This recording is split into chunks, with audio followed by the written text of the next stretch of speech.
धन्यवाद supreme court. आज के ऐतिहासिक फैसले के लिए सारा देश हमारे माननीय सुप्रीम कोर्ट का धन्यवाद करता है। आज माननीय सुप्रीम कोर्ट ने ये प्रूव कर दिया कि संविधान ही देश में सर्वोपरि है। सच्चे का बोलबाला, झूठे का मुंह काला।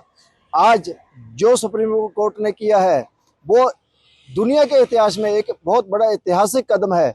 और इससे क्या है कि लोकतंत्र मजबूत होगा और जो ये राजनीतियों में साजिश होती है, हॉर्स ट्रेडिंग होती है, इस पर रोक लगेगी।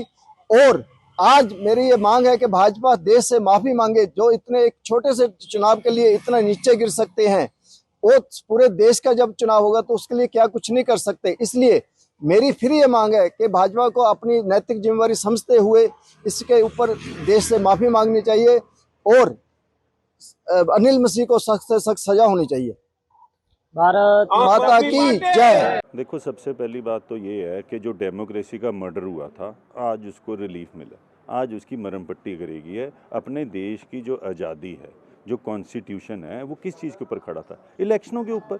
और इलेक्शन के अंदर ही अगर ऐसे काम हो जाते हैं कि जो उनसे बैलेट पेपर होते हैं उन पर टिक लगा दिए जाएं और उनके साथ ऐसा काम कर दिया जाए, तो मैं कहता हूँ इससे बड़ा खून नहीं हो सकता। और ये खून हुआ, सबने देखा, सबने बड़ा क्लियरली देखा। सुप्रीम कोर्ट के हमारे चीफ जस्टिस साहब ने ये बात क्लियर करी और उन्होंने सबको बताया भी कि कैसे हुआ। उन्होंने वीडियो दिखाए, बैलेट पेपर मंगाए, तो ये बात बड़ी क्लियर है कि 20 वोटें आम आदमी पार्टी और कांग्रेस को पड़ी थी।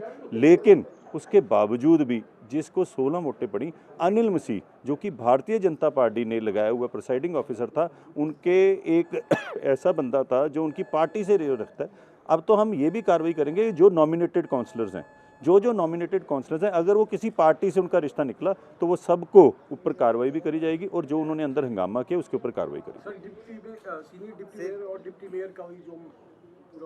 सीनियर डिप्टी मेयर और डिप्टी मेयर के लिए हम लोग लीगल एडवाइस लेंगे और आगे उसी हिसाब से करेंगे, क्योंकि जब मेयर जो है, जब मेयर ने ही गलत काम किया और गलत तरीके से चुना गया तो सीनियर डिप्टी मेयर और डिप्टी मेयर की तो बात ही नहीं होती। तो उसके ऊपर लीगल एडवाइस ली जाएगी। और देखो, हम ये कहते हैं कि ये लोग जाने जाते किस चीज़ के लिए हैं कि ये हेरा फेरी करते हैं, ये लोगों को डराते हैं, धमकाते हैं, खरीद फरोख्त करते हैं। लेकिन वो बंदों को भटकाया गया है, तो ऐसे ही वो इन्होंने सिस्टम ऐसा बना लेते हैं, ऐसा सिस्टम डेवलप कर लेते हैं। मैं तो कहता हूँ एक क्लियर एग्जाम्पल कि कैसे कैसे पहले इलेक्शन पोस्टपोन होता है, उसके बाद कैसे उसके ऊपर इनवैलिड किया जाता है, उसके बाद तारीख जब टाइम लगता है तो लोगों को खरीदा जाता है। तो ये सारे एग्जाम्पल एक ही मेयर इलेक्शन में सबके आगे क्लियर हो।